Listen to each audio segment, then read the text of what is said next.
If you are a UPSC aspirant, this is one interview you don't want to miss. We sat down with Shailendra Chaudhary from Narsinghpur in Madhya Pradesh, who secured All India rank 362 in UPSC CSC 2024, and that too in his second attempt.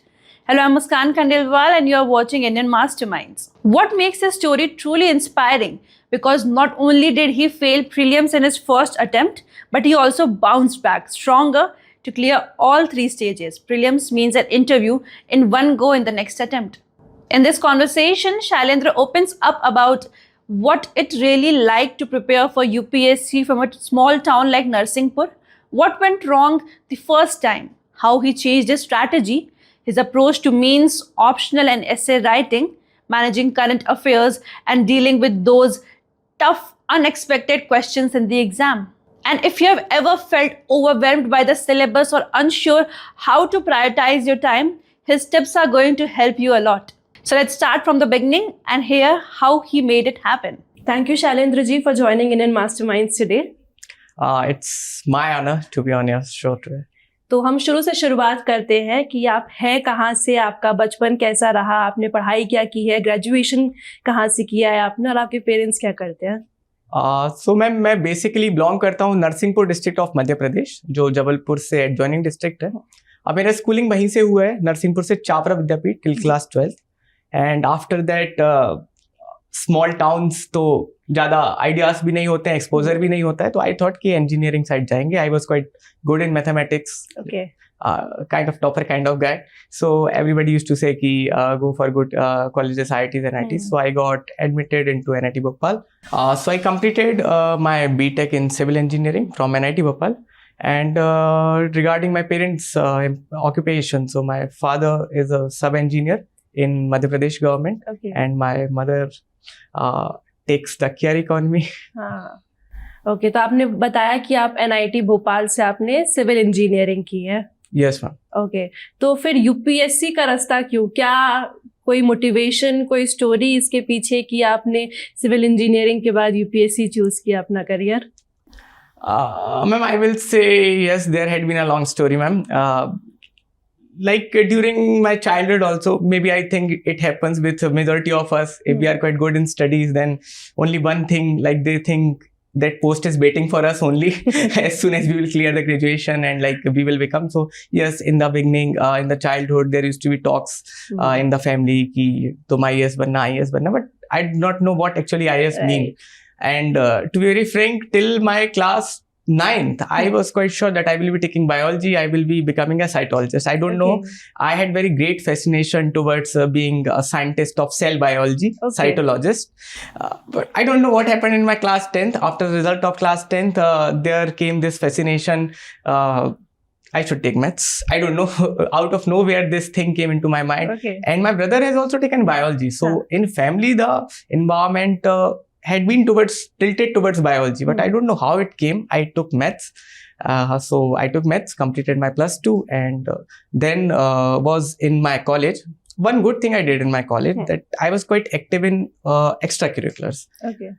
You name an event, even the guest is not there, but I will be there. I had that attitude that I will be attending each and every event in and around Bhopal, whichever I could get. And in second year, we used to have recruitments for societies and clubs. So I was one among those guys who was like, you name a club and I was there. So in majority of the clubs, although it gets a bit tough, but we are the COVID batches. So we managed online three meetings, one at a go. That was the thing. Ma'am, therein this thing came. I thought leadership is one thing which I enjoy and which I think provides me a purview wherein I can work. And during this time, I got interaction with many of the senior officials who were working. Our college senior. In Bhopal itself? In Bhopal itself, those who are posted outside also, they used to come at some events or something like that. So ma'am, during those interactions, whenever they used to tell some anecdotes, like we did this, we did that, ma'am, like say for example, ma'am, there's a website called The Better India. So it posts some beautiful stories of change makers. Ma'am, I don't know, I was quite inspired by it. So since I was in extracurriculars and one of my seniors told there's nothing in making grades at college, be active in extracurriculars. So I wholeheartedly just followed his path. Okay. I became good at extracurriculars, but the fallacy in his point is that we can be good in academics also. So till my 2 years, I did not study much, but in my 3rd year, I got this thing ki I can study also, na? Why? Right. Like I am going down. So from 3rd year itself, I used to study a lot. And when therein, I decided that I think I should go for the civil services. But again, when 4th year came, everybody was in FOMO, placements. So I consulted some of my seniors and they said ki you should sit for the placements, because if you are placed, it will boost your confidence. If you are not placed by a choice or by chance, still you will get that underconfidence. Right. So ma'am, I said for the placements, I think I was one of the highest paid placement in my branch. Okay. So being from civil engineering, if you are getting 10 plus per annum, itself a achievement. And I was one among that.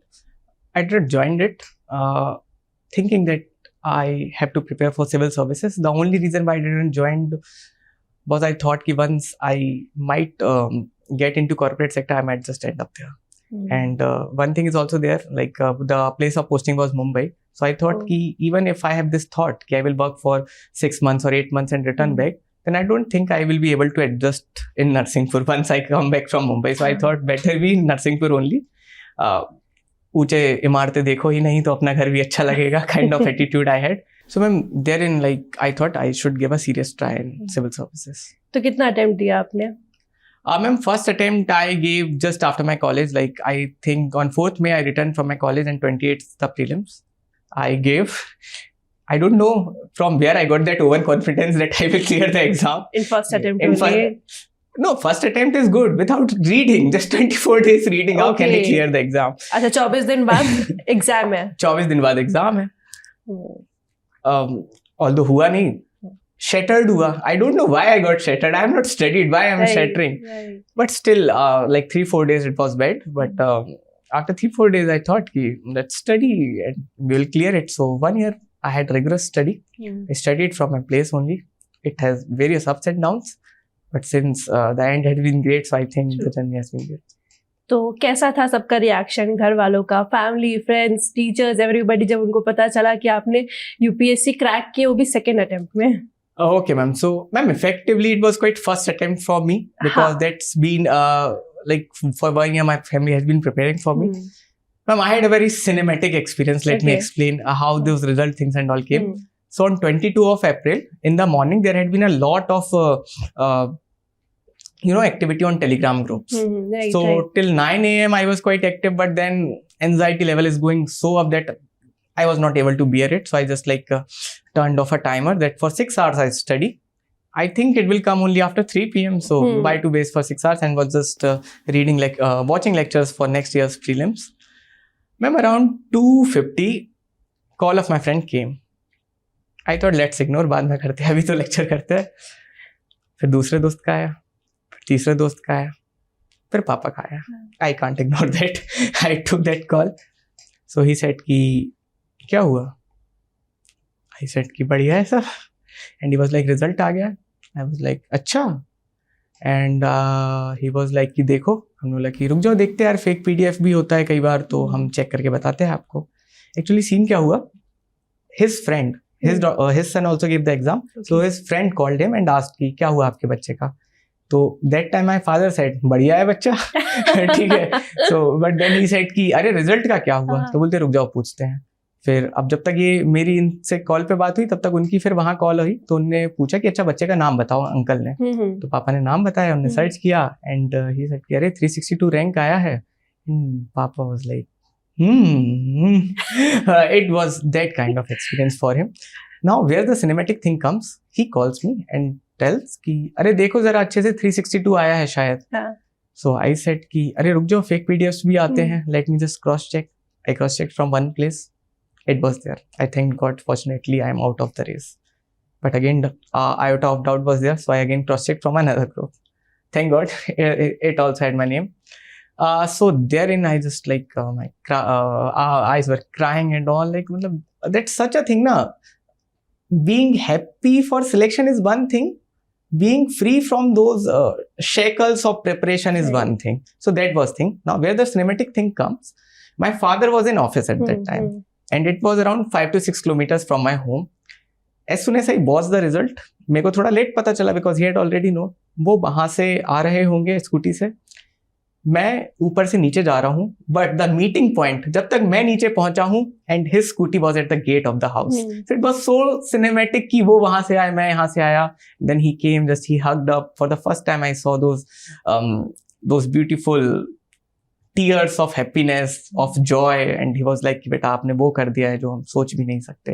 My mother, my brother, all were there, and it was just a great moment. Then we all went to the temple, just paid tribute, पैर पड़ के आए. और उसके बाद तो जो calls बजी हैं तो बजती ही गई हैं फिर. तो क्या अप्स एंड डाउन्स रहे इस जर्नी में आपके? Okay, ma'am. So, ma'am, one thing is that ups and downs of UPSC journey, and second thing is quite specific to me is that ups and downs of preparing for UPSC at Narsingpur. Yeah. Right. So I will take both the questions separately. So, ma'am, ups and downs are there. Like it's always said that when you are demotivated, just think why you are doing for it. Ma'am, these things look good only in saying, ma'am. These do. But frankly, it didn't give me motivation. I had a vision, but I am so exhausted that I can't study. Right. So how this thing comes? So now the new concept of discipline is being coming. Now motivation is being taken by discipline in the circles. So ma'am, this like after every 4 or 5 days, I used to have this. One thing is that, ma'am. Second thing is that ki, like after your prelims, if you are clearing the prelims, then you get engaged in mains. So your 3 months are sorted. Right. You study for that. If you don't clear prelims, so for that FOMO or guilt, you study for 2 months बहुत अच्छे से. Ma'am but फिर जो अगस्त से दिसंबर तक का time होता है, एग्जाम इज 9 months दूर, उसका टेंशन नहीं होता है. गिल्ट आपको होता तो है मगर मेहनत करने की इच्छा नहीं होती है. तो मैम जो 4 महीने होते हैं ना ma'am, you don't feel like anything. और रोज रात में जब आप सोते हैं तो एक बहुत बेचैनी के साथ सोते हैं कि मैं शायद अपनी जिंदगी के साथ गलत कर रहा हूँ, कल से कुछ करूंगा. कल सुबह उठते हैं तो आधे घंटे किताब पढ़ते हैं और फिर मोबाइल पे कोई नोटिफिकेशन आता है और दिन पूरा कब बीत जाता है पता नहीं चलता है. तो ये जो 4 महीने बहुत खराब होते हैं मैम. इसके अलावा मैम एक दिक्कत अब मैं आता हूँ कि preparing for UPSC at Narsinghpur, वहां से क्या दिक्कत की मैम. अगर मैं दिल्ली पे हूँ, just take an example ma'am, अगर अप्रैल में आपको कोई सारे से फॉर एग्जाम्पल क्लास 8 आपको सारे क्लास की बुक्स दे और आपसे बोले कि अगले साल मैं मिलूंगा, आप पढ़ के आइएगा एंड वोंट स्टडी. स्कूल में सब बच्चे पढ़ रहे थे तो हमने भी पढ़ लिया. काइंड ऑफ कॉम्पिटिटिव स्पिरिट था. If I had been in Delhi तो शायद बाकी टेस्ट दे रहे हैं तो हम भी दे देंगे, बट मैं घर पे था. There is no competitor to see, right. There is no such thing कि अच्छा कोई सुबह उठ के 5 बजे भी SFG या टेस्ट लिखने जा रहा है. आई वाज लाइक हम तो अपनी मस्ती में हैं, काइंड ऑफ वाला attitude. One thing is that ma'am. Second thing is ma'am UPSC is said mother of all exams, and it is indeed. Right. I will say it's grandmother of all exams. Frankly, ma'am, it's a marathon, and it's a marathon of sprinting. You have to run fast, and that too for a very long time. Right. So, ma'am, what happens if you are under the guidance of some good toppers, officers, and all? It's good. If you are at your home, there's no access to such toppers, right? If you are running fast or slow, you don't know, and for that matter whether you are running in the right direction or wrong, you don't know even that. Right ma'am. So guidance is one thing. And third thing what I found is that ma'am, it said that humans are social animals, and that indeed is, I felt that day. I didn't had much fear of UPSC. At my place the Hindu and the Indian Express don't come, so that's the level of my place.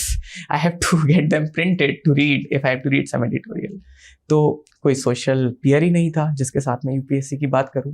कुछ prepare कर रहे थे for name सेक, तो I can not mingle up with them. तो एक जो social pressure होता है कि यार अब एग्जॉस्ट हो गए, कोई तो हो जिसके साथ चाय पी के आ सके. Nobody was there. My family was there, but yes, family has a different role, friends has a different role, that's there. So ma'am this was there. And fourth thing I will say ma'am, there's this thing if I have to bring say for example I am starting a subject called polity, and I need some resource of it. Online it's available, it's well and good, but for example if something PDF is not available, so I have to wait for 7 or 8 odd days ki I will order today, then it will deliver after 8 days. So materials ka bhi crunch ho jata hai. So I think these are thing. And one more thing is my mental health, ma'am. It takes a great toll, ma'am, if you are not engaging, like if you are not having good social presence with good social people, although I got sorted it out later, I will tell.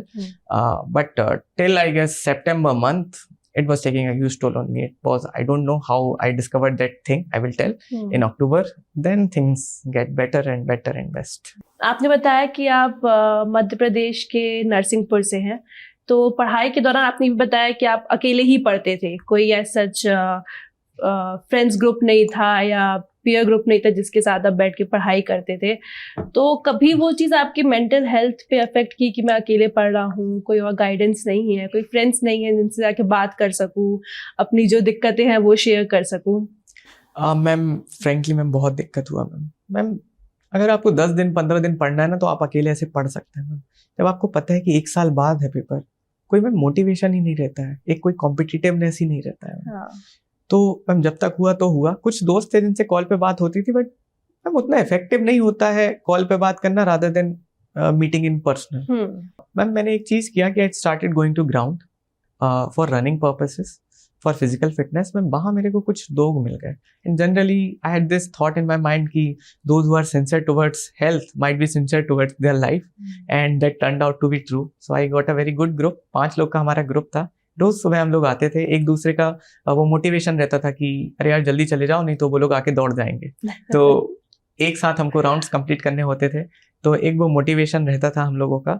And सुबह की जो chit chat होती थी ma'am, that's the I will से the mental energy जो मेरे को दिन भर अवेक करती थी। एंड मैं यूपीएससी वाली बात बीच में लाया भी नहीं, एंड यू वोंट बिलीव उनको 1.5 साल में पता भी नहीं चला। It was only next day after my result has been announce, जब पेपर में न्यूज सोशल मीडिया पे आ गया, and they were like when I entered the ground, they were like just waiting, lined up, queued up. So it was that cinematic moment, ma'am. UPSC का syllabus बहुत vast होता है, बहुत बड़ा, चाहे वो प्रीलिम्स हो चाहे वो मेंस हो। तो कैसे अपने टाइम को प्रायोरिटाइज करे कोई भी एस्पिरेंट तीनों स्टेज के लिए, specially for prelims and mains? Okay, ma'am. So, ma'am, firstly, I will say कि have a very good understanding of the subject. Please forget that you are preparing for prelims or mains. You are just preparing for UPSC. Just have this thought of mind. Once you are done with the basics, then start, I will say, with prelims, because that's the exam. That's not only an exam of entry, that's also an exam of hope. If you clear your prelims, now you get confidence. And more than confidence, you get an engagement that for 3 months you have to do something. And you don't clear prelims, then the next thing you have to clear is 1 year, just 1 year. And that's tough to maintain the consistency, right, ma'am? It's quite tough. So once you're done with the basics, go for the prelims. How to go for the prelims is like read the subject, go for the PYQs, try to have the idea that what kind of questions they're asking, what kind of theme, what kind of language, what kind of wordings, and then solve those questions. You might get many questions wrong. Again, go back to your resources. Then find key. One thing will happen herein, that you will get the quality or the skill to identify the priority areas. And once this is done, you can go for, like, I think that's the way you can deal prelims exam. And mains? Yeah, ma'am. For mains, I think it's a little tricky, and it's also something which determines our rank and the actual service and the selection. काफी लेंदी होता है, क्योंकि anyways उसमें 9 papers हमें देने होते हैं mains में, काफी अलग अलग सब्जेक्ट्स होते हैं, then your optionals. Yeah. So ma'am, for mains, I will say there's what simple strategy, if I have to say that, first read the resource, make short notes of it. Then of the same theme which you have read, solve the PYQs. Don't go for test series now. Solve the PYQs. You will write PYQs that won't be of much high quality. Just write them. Now compare it with the model answers. You will get some quality content, quality value addition, value enrichment, content enrichment through those model answers, right? Now you have a very good resource. One, you have short notes of the actual resource, plus you have the PYQs solved. Now go for the test series. Now you have the content. Now you have the strategy, how to tackle the question. Now if you write test series, that I think will be actual test of your answer writing capabilities. What happens by majority of times, like students like just study, basically not even he revises n number of times. He just go on writing test. He get low marks, and he gets this thing that it's not for me. Demotivation. And this demotivation, when once it comes, it's quite tough to take out of mind. So, ma'am, I think initial step, small steps. It's same like if you are learning driving a car and you got accident. So, whole of your life you will be just scared. Better is like धीरे धीरे करेंगे तो सीख जाएंगे एक दिन. तो क्योंकि मेंस की बात कर रहे हैं हम, तो आंसर राइटिंग कैसे लिखना चाहिए? क्या स्ट्रक्चर होना चाहिए उसका? कैसे प्रिपरेशन करनी चाहिए आंसर राइटिंग? क्योंकि मेंस है तो मेंस का मतलब ही आंसर राइटिंग, आपको खूब लिखना है, तो कैसे करें? Yes, ma'am. As it goes, the journey of 1,000 miles starts with a single step. Right. Ma'am, no perfect answer will be your first answer. Hmm. That thing should be the quote we should understand. I was in this thing ki I will study, and once I will get some magic wand and I will just write a perfect answer. Hmm. No, it doesn't happen that way. The first of the answers you will write will be too lengthy. You will think that to cover all the aspects, you will just like write so dense in 2 pages that even the examiner won't just check, and he get the idea that you are a beginner. You just Right. give the remarks that crossing the word limits, Hmm. right? So, ma'am, but what I have found a good solution for it is that even before attempting the question, no, you see a question, Hmm. just write points, Hmm. whatever you are getting in mind. Don't try to frame answer. And now read the model answers. Hmm. When you read the model answers, ma'am, they are very beautifully planned, curated, and created. So you will get the idea. In introduction, I can use this thing. In conclusion, I can use this thing. And in conclusion, it's have a kind of closure. It's a kind of very optimistic closure. So Hmm. that's kind of thing you can do. In body, I can have these sub dimensions. If Hmm. something, say for example, adaptive radiation is asked. So a normal person, adaptive radiation, like in our notes, it's a term in anthropology. It says like how evolution takes place. So a beginner might just in the introduction only give the definition, and now he won't have anything to write in the body, and conclusion will be so adaptive radiation is a good step, right? So that's not going to work. Hmm. If it's the question is adaptive radiation, then introduction you're not supposed to supposed to write about it. You need to introduce it, like just say what it deals with or something, how it's related with. In the body, you are asked to do that because that's the actual demand of the question. And even in body, you just can't define it. Now you have to open the dimensions. One can be how it's meaning.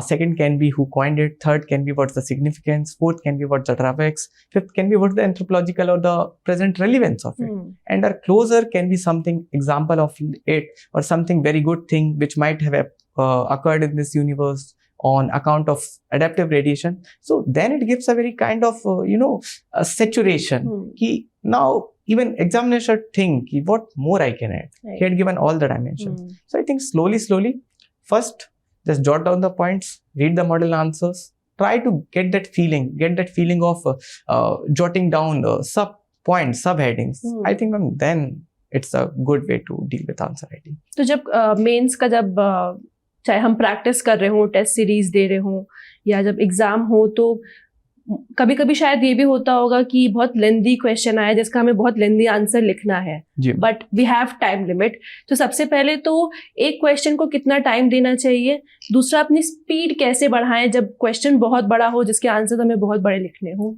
Okay ma'am. So ma'am mains में 2 ही type के questions आते हैं, 10 markers and 15 markers. तो ma'am जो generally प्रथा चली आ रही है कि 10 मार्कर्स को हम 7 मिनट देते हैं और 15 मार्कर्स को 11 मिनट. तो मैम टाइम तो इस तरीके से डिस्ट्रीब्यूट हमको करना पड़ेगा. ऑब्वियसली बहुत क्लियर कट तो नहीं होगा, कहीं ज़्यादा होगा कहीं कम होगा, बट जो क्वेश्चन बहुत अच्छे से आता हो सकता है वो 10 मार्कर 6 मिनट में भी हो जाएगा क्योंकि हमको अच्छे से आता है. और जो नहीं आता है उसमें हो सकता है 10 मिनट भी लग जाएंगे. मैम कैसे स्पीड मैनेज करें? एक्चुअली मैम इसका सोल्यूशन है प्रैक्टिस करना. Ma'am nothing else can do. I can मतलब ऐसे यूट्यूब पे बहुत वीडियोस मिल जाएंगी, ये वाला योगा करिए, वो वाला योगा करिए. I don't know, I have not tried, maybe it works, it don't works. मेरे लिए जो वर्क किया, like I was able to complete my paper. सिर्फ मतलब ओवरऑल 9 पेपर्स में मेरा आई गेस 15 नंबर का छूटा था. ऑल्दो नहीं छूटना चाहिए, कई लोगों का नहीं छूटता, स्टिल छूट गया था, but still 15 number in 9 papers is a good thing. तो मैम मैंने तो प्रैक्टिस कर करके ही किया है. Like ma'am I don't think there is another way कि आप स्पीड बढ़ा सकते हैं मैम. तो कोई अगर क्वेश्चन बहुत हार्ड हो मेंस के पेपर में, but you have to attempt it, आपको वो क्वेश्चन करना है, तो कैसे आंसर लिखें कि वो एटलीस्ट उसके अच्छे स्कोर तो मिल जाए हमें? मैम वो है ना कि अगर हमसे गाय का निबंध पूछा है, अब हमको गाय नहीं आता है तो गाय जिस खूटी से बंधी है हम खूटी का निबंध लिख देते, तो मैम वो तो इधर नहीं चलता है. बट मैम एक थोड़ा आइडिया लगता है, जैसे this year this question came demographic winter. अब मैम जनरली विंटर का मतलब होता है stoppage, like most of the biological activity stops in winter, right? तो डेमोग्राफिक विंटर का थोड़ा सा आइडिया हो सकता है कि हो सकता है टोटल फर्टिलिटी रेट कुछ कम हो रहा हो वगैरह वगैरह. तो अगर ma'am like I was not knowing, right, तो थोड़ा सा आइडिया लगाया. Obviously it's a bluff, but not exactly a bluff because we are backing it with logical arguments, right? तो थोड़ा आइडिया लगाया कि अच्छा हो सकता है वैसा कुछ हो. वही हुआ आखिरी में वो कि फर्टिलिटी रेट कम हो रहा है, पॉपुलेशन ग्रोथ रेट कम हो रहा है, थोड़ा उस तरीके से करना है. बट मैम अगर कुछ ऐसा आ जाए कि like this question came twisters in geography, तो मैम एक तो ये होता है कि this question I think came on 17th number, so generally 17 to 20 are geography questions. तो दिस वाज थिंग कि ट्विस्टर ज्योग्राफी का कोच है. अब ट्विस्टर का मतलब तो मैम वही होता है swirling या कुछ, एंड आई थॉट कि वही होगा तो ओशियन में होता होगा कुछ. I was a bit confuse कि हो सकता है ओशियन में है एटमॉस्फेयर में. आई थॉट कि ट्विस्टर है ओशियन में होगा, होपफुली वो ओशियन का ही होता था. तो थोड़ा सा मैम व्हाट वी कॉल ना इंटेलिजेंट गेसिंग, थोड़ा सा वो करना पड़ेगा मैम. एंड वंस यू थोड़ा सा भी आइडिया तो फिर डायमेंशंस खोलिए, क्या उसके इम्पैक्ट्स हैं, क्या सिग्निफिकेंस है, उस तरीके से. So did you follow any specific technique for maintaining clarity? Clarity in Means answer writing. clarity you are saying like writing hygiene. हाँ, जब एग्जाम का प्रेशर हो बट हमें लिखना है, अच्छे से लिखना है, क्लैरिटी रहे कि जो चेक कर रहा है एग्जामिनर वो सही रहे. मैम थोड़ा सा हैंड राइटिंग ठीक है मेरा, मतलब I had cursive hand writing, although वो तो कुछ नहीं बचता है वहां पे, तो एक फ्यूजन ही निकलता है. बट बस था लेजेबल हैंड राइटिंग था. Ma'am regarding clarity ma'am I can't say, कोई नहीं कह सकता कि उसको क्लैरिटी है. वो तो पता नहीं चलते मैम 3 घंटे कब बीत जाते हैं.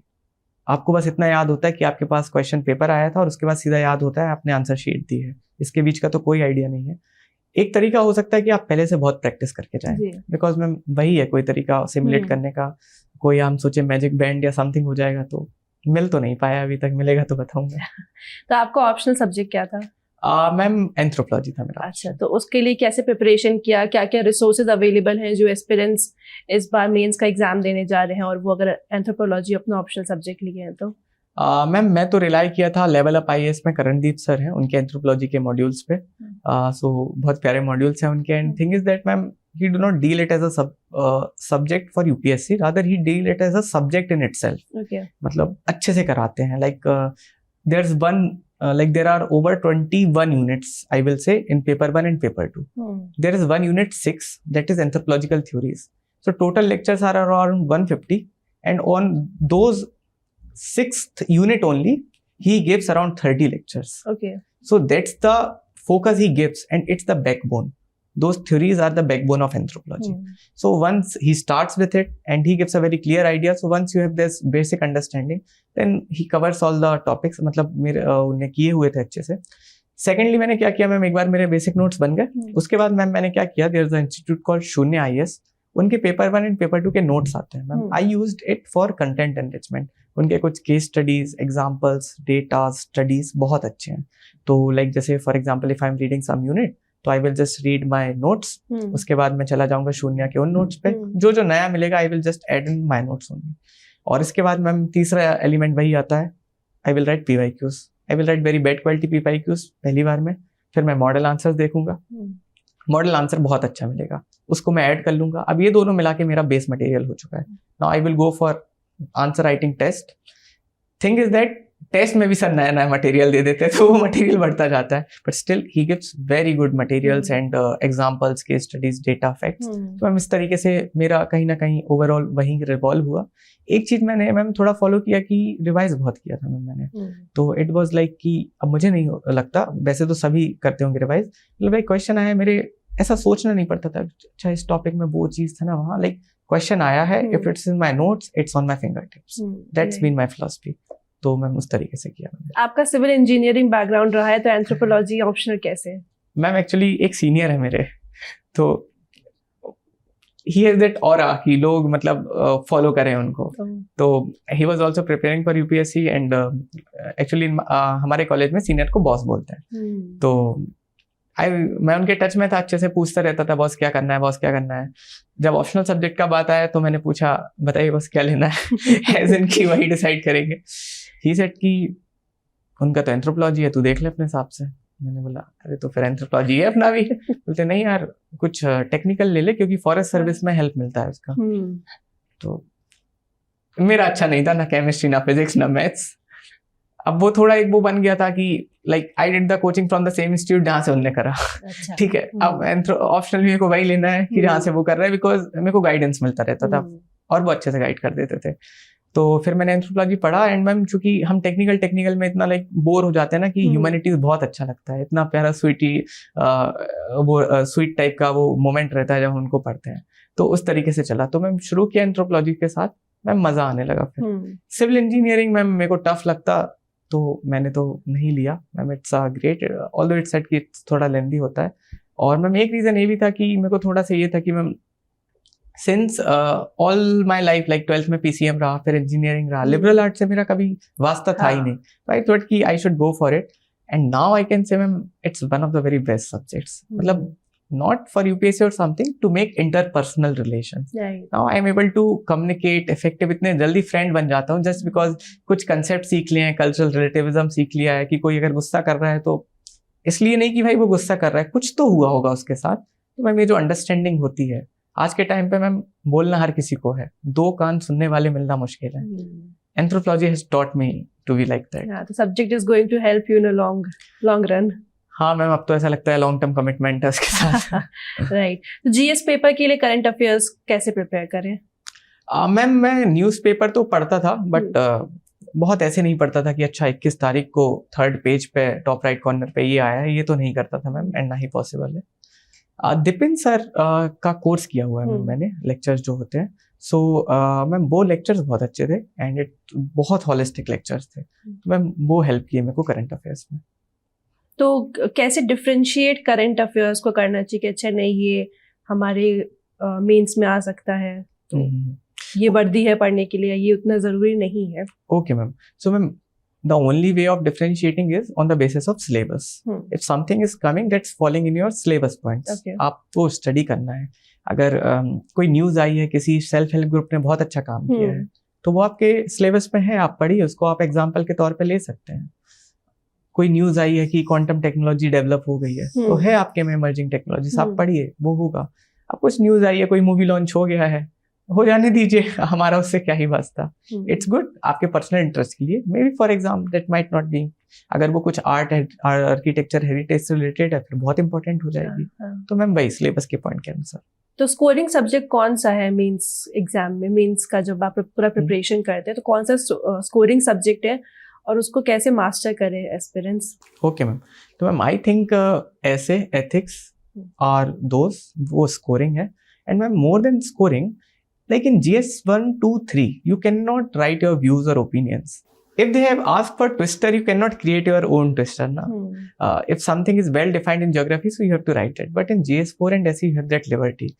They ask what's compassion for you, so you can write what's compassion for me, right? In SE as well, ऐसे में तो एक टॉपिक दे दिया है और 10 पेज दे दिए हैं, आपके पास है, आपको गाड़ी जहाँ ले जाना है आप ले जाइए। और मैम एक चीज मैंने ऑब्जर्व की है, ओरिजिनलिटी को रिवॉर्ड किया जाता है। GS 1, 2, 3 में मैम एक्चुअली आप वही लिखेंगे जो बाकी लिख रहे हैं। GS 4 और ऐसे जो GS 4 एथिक्स, वहाँ है आपके पास चॉइस कि आप अपनी ओरिजिनलिटी को लाइए, आप स्कोरिंग बना सकते हैं वहाँ पे। ऐसे के लिए कैसे प्रिपरेशन करते हैं? जी मैम, मैम मेरा थोड़ा सा अनकन्वेंशनल तरीका है but I think it worked. Okay. तो मैम आपने स्टैंड अप कॉमेडीज देखी होंगी, so one of my favourite stand up comedian is अनुभव सिंह बस्सी। बस्सी सो मैम अगर आपने उनकी वीडियोस देखे हैं तो ही हैड दैट स्टाइल कि स्टार्ट्स विद अ स्टोरी, थोड़ा सा उसको कंप्लीट नहीं करेंगे, थोड़ा सा ओपन करेंगे, फिर कोई दूसरी स्टोरी अपनी बताते रहेंगे और लास्ट में फर्स्ट और लास्ट को लिंक करेंगे। लाइक अगर आपने वो वाला देखा है कि रूममेट वो बाइपल लेने नहीं दे रहा था, आखिरी में बताया कि उसके पापा मारते हैं तो वाइपर नहीं लेने देगा। Ma'am this the style is called closure का स्टाइल। मुझे ये बहुत अच्छा लगता है क्योंकि आखिरी में जब एग्जामिनर वो रीड करेगा कि अरे यार लिंक कर दिया है तो आई थिंक थोड़ा सा अच्छा इंप्रेशन जाएगा। This is one thing, this the style I follow. Ma'am regarding resources what I did, ma'am Smriti Shah madam के कुछ लेक्चर्स हैं, she is faculty at vision IAS, YouTube पे 3 लेक्चर्स हैं IAS। मैम उन्होंने बहुत प्यारे तरीके से बिल्कुल कंसोलिडेट कर दिया है, अलग अलग कंपोनेंट्स को बताया है, अलग अलग तरीके बताए हैं कैसे आर्गुमेंट्स खोलना है। जैसे you can take level analysis के इंडिविजुअल, फैमिली, सोसाइटी, नेशन पे कैसे आएगा। You can take from different fields कि अच्छा फॉर अ पॉलिटिशियन ये चीज क्या होगा, फॉर एडमिनिस्ट्रेटर क्या होगा, स्पोर्ट्स पर्सन क्या होगा, बिजनेसमैन क्या होगा। तो ma'am those 3 lectures I think were my backbone for the content, and I was quite sure ma'am कि कोई लेक्चर लेके तो आपको ऐसे नहीं सिखा देगा, it will come through practice. So I wrote around 10 essays and good thing was with me is that कि ऐसा नहीं हुआ कि पहले में 140 आ गए और दूसरे में 90 आए। मेरा कॉन्स्टेंटली इम्प्रूव हुआ, धीरे धीरे हुआ बट इम्प्रूव हुआ। And I used to get good comments कि हाँ अब बढ़िया जा रहे हो, अब बढ़िया जा रहे हो। और मैंने लाइक ये चीज गलती नहीं की कि उसको हल्के में ले लूं। मेरे को पता था कि ऐसे something which you have to vouch for तो मैं रेगुलरली लिखता था एसेस को। मैम एक पॉइंट के बाद प्यार सा हो गया था, आई वाज लाइक मजा आता था एसेस लिखने में, तो I was going that path. Keywords का कितना इम्पोर्टेंस है मेंस क्वेश्चन में? मैम इम्पोर्टेंट, मैम बहुत इम्पोर्टेंट है, क्योंकि उसी के बेसिस पे point is that ma'am for examiner your copy is just one among 1000 copies to check, for you it's your destiny, right? So he has that bent of mind. If it's written discuss at the end of the questions, you have to discuss only. If it's elaborate, if it's comment or critically analyze, so आपको उसके अनुसार ही करना है। कैसे differentiate करते हैं कि अगर उसमें लिखा है कि एग्जामिन या कहीं लिखा है क्रिटिकली एग्जामिन, तो हाउ डू यू डिफरेंशिएट? एक एस्पिरेंट जब लिख रहा है या उसको ऐसा क्वेश्चन आ गया तो वो कैसे उसको कैसे डिफरेंशिएट करे कि अच्छा एग्जामिन है तो ये ऐसे आंसर लिखना है, क्रिटिकल एग्जामिन है तो ऐसे आंसर लिखना है। Okay, ma'am. So examine is like a very neutral tone. You have to say the positives, you have to say the negatives. Okay. Critically is generally taken a bit negative tone. So like what has been the pratha is that if the question is critically examined, so you just initially write the criticism for it, devote 60% of the your space for criticism. फिर थोड़ी तो भलाई होगी उसमें, तो 30% आप उसकी अच्छाई कर दीजिए, आखिरी में कंक्लूड कर दीजिए, इस तरीके से। ठीक है, तो what should aspirants focus on the final months before the mains exam? Final months like the last 1 month before the mains exam start होने से। ओके मैम, तो मैम मैं तो यही कहूंगा कि रिवीजन ही करिए मैम, कोई मतलब नहीं है आप नया कंटेंट पढ़ लीजिए, आपको याद नहीं आएगा, और चलो आपको याद आ भी जाए, आपको 5 मिनट अगर सोचना पड़े फिर याद आए तो मैम कोई मतलब नहीं है उसका। बट अगर आप रिवीजन कर रहे हैं ना, क्या कर लेंगे आप 1 महीने में 20% एक्स्ट्रा पढ़ लेंगे, बट आपने जो 80% किया है वो तो थोड़ा सा लूज हो गया। बेहतर है 80% को अच्छे से कर लीजिए। 80% तो हम अच्छे से लिख के आएंगे, बाकी 20% में पेरिफेरल नॉलेज लगा के कुछ तो कर लेंगे। तो रिवीजन रिवीजन रिवीजन रिवीजन में आई थिंक वो। दूसरा मैम हैबिट में आ जाइए, जैसे जस्ट बिफोर द एग्जाम्स 15 दिन पहले एग्जाम से आप ऐसे 2 बार ट्रायल ले सकते हैं कि कंटिन्यू 2 पेपर दें एक दिन में, तो आपका हैंड फटीग होगा वगैरह वगैरह होगा। मतलब मैम मेंस का सेंटर एक्चुअली देखने लायक माहौल होता है। लोग अपने क्लोथ्स मतलब टॉल्स लेके आएंगे, कोई अपना एक बैग लेके आएगा, उसमें पेन किलर्स होंगे, स्प्रेस होंगे। सो इट वाज लाइक मतलब आई यूज्ड टू गो पूरा तैयारी के साथ, लाइक गोली खा के जाता था, पानी में कॉफी घोर के पी के जाता था, फिर स्प्रे लेके जाता था। Like my brother is a doctor, so I just मैंने 1 महीने पहले पूछ लिया था भाई बेस्ट से बेस्ट बता दो, so he suggested ointment for me, गोलियां बताई उसने। अच्छा होता था मैम, दर्द होता था बट वो दर्द उससे like pain killer kind of ointment था, तो बच जाते थे। तो मैम वो मेंस का जो सेंटर होता है ना, इतना प्यारा कि everybody is coming there for their play, बिल्कुल एरिना की तरह रहता है वो, कि एवरीबडी इज कमिंग लाइक अपने टॉयल्स के साथ आ रहे हैं एंड ऑल सबके साथ आ रहे हैं। तो मैम यही चीज है, थोड़ा सा प्रैक्टिस कर लीजिए। प्रैक्टिस इस चीज का कर लीजिए कि हमको अब उस माहौल में ढलना है, क्योंकि मैम मसल मेमोरी जो चीज होती है it's a thing of reality, तो बस मैम वो हेल्प करेगा आपको। तो कोई हॉबी या कोई पैशन आप अपने प्रिपरेशन के साथ लेते हुए चल रहे थे? मैम मैं तो हॉबी को लेके चल रहा था, साइड में यूपीएससी कर रहा था फ्रेंकली। अगर मैं सिर्फ यूपीएससी करता तो आई थिंक मैं एग्जॉस्ट हो जाता ma'am. So actually I am a great lover of gardening, I have my own garden on the terrace, और लाइक ये साथ साथ गार्डनिंग के साथ अब मेरे को इंटरेस्ट आ रहा है, तो I had made a pond there, मछलियां पालता हूँ, मछलियां ब्रीड करता हूँ। तो मेरा तो मैम ये था कि नए नए पेड़ ब्रीड कराना। मैम पेड़ों को पालने में बिल्कुल बच्चे जैसी मेहनत लगती है, लाइक और मेरे को अलग ही इंटरेस्ट है कि जो पेड़ मेरे क्लाइमेट में हो नहीं सकते हैं मुझे उसको करना है। Like I have grown Apple plant, क्योंकि मध्य प्रदेश में एप्पल नहीं होते हैं, तो मेरे को एप्पल लगाना है, तो उसको 2 घंटे सुबह की धूप देना है, फिर उठा के रखना है वगैरह वगैरह। मेरे को कोकोनट उगाने का शौक था कि लोग बोलते हैं कि नहीं उसका तो पेड़ ही लगता है, तो आई फील लाइक मैं तो कोकोनट जो फल होता है उससे ही उगाऊंगा। तो recently I got succeed in it, वो इतना प्यारा होता है। फिर मेरे को इंटरेस्ट आया कि यार अब मछलियां ब्रीड करना है, क्योंकि वो टफ होती हैं, सो I got some of them. तो ये था कि मैं मेरे सुबह के 2-3 घंटे तो मैं डिवोट करता था, एंड आई थिंक मैं सो मेंटली चार्जिंग होता था मेरे लिए। अगर मैं 3-4 दिन अपने गार्डन में ना जाऊं, वो मिट्टी के साथ ना खेलूं, तो ऐसा लगता है कि यार कुछ जमीन से उठ गए हैं, मतलब कनेक्टेड टू ग्राउंड तो नहीं बचे हैं अब। तो मेरे लिए तो मैं हमेशा ही रहता था कि अपनी हॉबीज, अच्छी बात ये थी मैं मेरी हॉबी भी थोड़ी नेचुरल काइंड ऑफ थी, तो उससे क्या था कि माइंड का बैलेंस बना रहता। हेड आई अगर ऐसा कुछ मेरा हॉबी होता कि डिजिटल डिवाइसेस में इन्वॉल्व होना, तो मैं फिर थोड़ा वो मेंटल टोल देता। तो फर्स्ट मतलब अच्छा था कि मैंने हॉबीज भी वैसी अपनी क्रिएट करी, क्यूरेट करी, कि जिससे मतलब माइंड थोड़ा शांति की तरफ था। सोशल मीडिया कितना हेल्प किया आपको आके प्रिपरेशन में, या एकदम बंद था? मैम इफ आप मेरे अगर इंस्टाग्राम पे जाएं तो एक पोस्ट है मेरे कॉन्वोकेशन की और उसके बाद पोस्ट है मेरे सिलेक्शन की। तो मैं तो टोटली शट था मैम, कुछ भी नहीं था इंस्टाग्राम वगैरह। हाँ, अकाउंट डिलीट नहीं किया था, बना था, बट इंस्टाग्राम का ऐप ही नहीं था, कभी चलाता नहीं था। व्हाट्सएप को अगर आप सोशल मीडिया कंसीडर करें तो मैं व्हाट्सएप का एक्टिव यूजर था, क्योंकि जरूरत पड़ती है, हर जगह पीडीएफ शेयर करना है वगैरह वगैरह करना है। तो अब तो आई डोंट थिंक व्हाट्सएप, और आई डोंट थिंक व्हाट्सएप उतना डिस्ट्रैक्शन है भी जितना इंस्टाग्राम है। तो शट आउट, मैं तो उसका फॉलोअर हूँ कि बिल्कुल शट आउट कर देना चाहिए, कोई फायदा नहीं मिल रहा है खास, अभी तो फॉलोइंग नहीं चाहिए। अब मैं एक्टिव हो गया हूँ तो एंड ऑल। बाकी जब तक प्रिपरेशन में रहा मैं no, a complete no for Instagram. तो कैसा था आपका इंटरव्यू का स्टेज? कैसे क्वेश्चन पूछे गए? डैफ में क्या भरा आपने? कैसा था? क्या क्या चीजें आपने अपने डैफ में भरी थी? Okay, ma'am. So my DAF include these things only like gardening, and I play table tennis, so it was also included there. And उसके अलावा मैम जो कुछ स्कूल में कुछ इवेंट्स में आप प्राइजेस वगैरह जीते थे तो वगैरह वगैरह किया था। Ma'am regarding interview experience, ma'am it's experience of a life time. It's indeed an experience of lifetime. You sit in front of those talented individuals, those like galaxy of intellectuals, I will say. And initially तो आपको डर लगता है ma'am, but बाद में लगने लगता है यार कितना बड़ा मौका है कि हम किन लोगों के बीच में बैठ के आ गए हैं।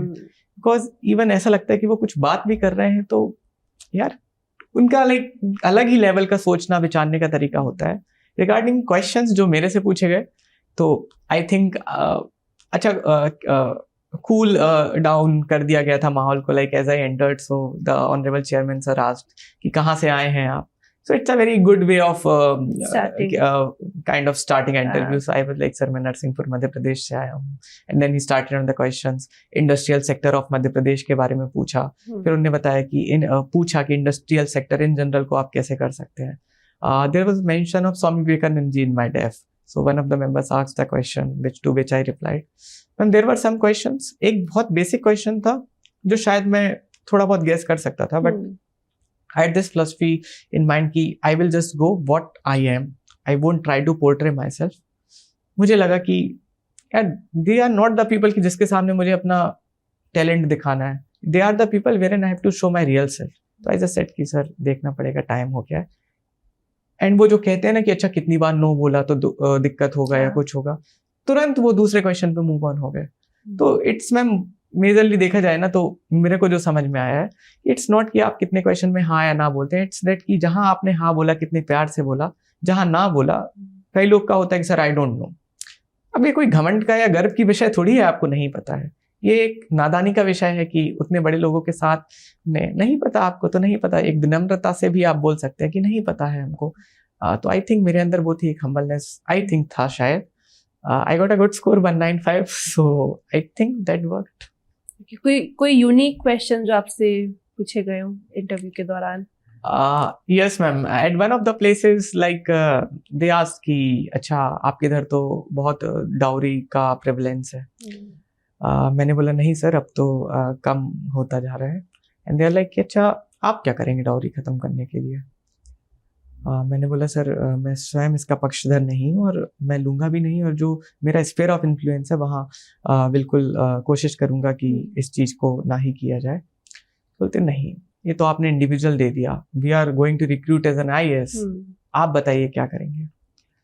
अब मैम थिंग इज दैट करना तो यही है ma'am, only the effectiveness will increase if we adopt for different base. Ma'am मैंने थोड़ा समय लिया, उतने कम समय में बहुत कुछ बनाना तो संभव नहीं है, बट कभी मैंने ये लिखा था एक कविता टाइप का जो मुझे आया.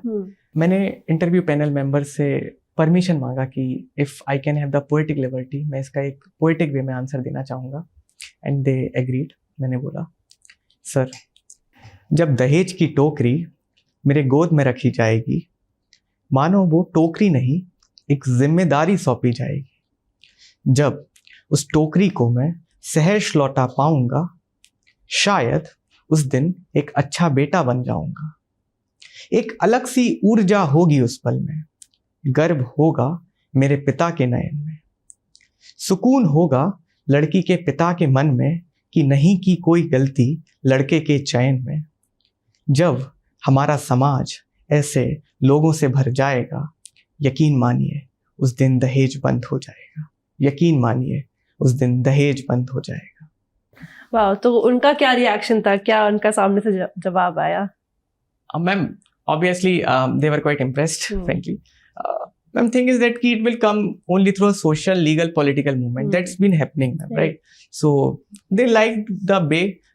कहीं ना कहीं मैम अगर हम there's this thing कि कहीं ना कहीं हमको examples तो create करने पड़ेंगे, and being administrator you are a great example. आपके लोग आपको देखते हैं, अगर आप ऐसा example create करेंगे so you are not just doing it for individually. आप एक प्रथा बनाएंगे उस टाइम कि दहेज जैसी चीजें इतिहास के पन्नों में मिलेंगी। तो उस तरीके से ma'am they were quite happy with it. तो जो लोग अभी मेंस के लिए प्रिपेयर कर रहे हैं, क्या पढ़ना चाहिए भी उनको इस वक्त? कुछ टॉपिक्स अगर आप बता सके कि अच्छा ये तो आपके मेंस में आ ही सकता है। मैम एज सच टॉपिक्स तो मैम टफ होगा, but ma'am there are some topics which repeats every alternative year like in GS3 and GS2, तो मैम उस पर थोड़ा अच्छा खासा ध्यान देना चाहिए। And ma'am apart from it अभी चूंकि टाइम है तो जो भी सिलेबस पॉइंट्स हैं उसको मैम कवर कर लेना चाहिए हॉलिस्टिकली, हमें शॉर्ट नोट्स बना लेनी चाहिए, जो करंट की इवेंट्स चल रहे हैं उस पर मैम ले लेना चाहिए। Those I think will help ma'am. तो any message, any advice that you would like to give to the aspirants जिनका शायद प्रीलिम्स नहीं हो इस साल, और जिनका हो जाए और वो मेंस के लिए? तो मैम पहले उनकी बात करते हैं जिनका प्रीलिम्स शायद क्लियर ना हो इस बार। मैम आजकल मैम कुछ वर्षों से प्रीलिम्स बहुत डाइसी हो गया है, तो मैम कहीं ना कहीं ये जजमेंट तो नहीं है कि वो बच्चे इनकेपेबल हैं या नहीं कर सकते। मैम कुछ रीजंस रहे होंगे कारण नहीं हो पा रहा। मैम सोल्यूशन यही है, पहला मैम अब 1 साल तक उनको कंसिस्टेंसी बनाना है मैम, एंड मैम बहुत टफ होता है वो कंसिस्टेंसी। तो one thing is that get engaged into something. अब engage into something can be hobby, engage into something अगर आप कोई दूसरे पेपर का तैयारी कर रहे हैं तो पॉइंट इज नॉट दैट कि आप दूसरे एग्जाम की तैयारी कर रहे हैं, पॉइंट इज दैट कि आप पढ़ाई में लगे हुए हैं, कि कम से कम आप पढ़ाई में लगे रहेंगे, वो मेरा पर्पस है कहने का। And ma'am for those who are clearing prelims, तो अभी तो मैम बिल्कुल समय नहीं है कि हम जाया करें। अभी लगभग 1 महीने में आई विल से कि we should clear all our backlogs जो हमारा कुछ नहीं हुआ वगैरह वगैरह। एंड लास्ट के 2 months are ma'am there just कि हम रिवाइज करें, शॉर्ट नोट्स करें, आंसर राइटिंग करें। And answer writing I think we should start, अगर कोई भी हमने सब्जेक्ट टॉपिक या थीम कंप्लीट कर लिया we should give a test of it. Answer writing को मैम एक गलती है जो मैंने भी करी मैम, हम देखते थे उसको as a proof of our result of learning, right? But see it as a learning, you will learn from test series, and not that you will learn and then write test series. So this thing will be there. Thank you so much Shailendra ji for giving us your time. काफ़ी detail में आपने बहुत सारी चीज़ें बताई है, and we hope कि आपकी ये जानकारी, आपकी हर एक चीज़ को लोग सुन के काफ़ी इंस्पायर हो, मोटिवेट हो, और बहुत कुछ लेसन्स मिले इस वीडियो से। Thanks Muskan and the Indian Masterminds team. It's my honor to be on your platform and to be accessed by millions of users who use your content. So once again, I thank you all, and it's great to be here. Thank you. Thank you so much.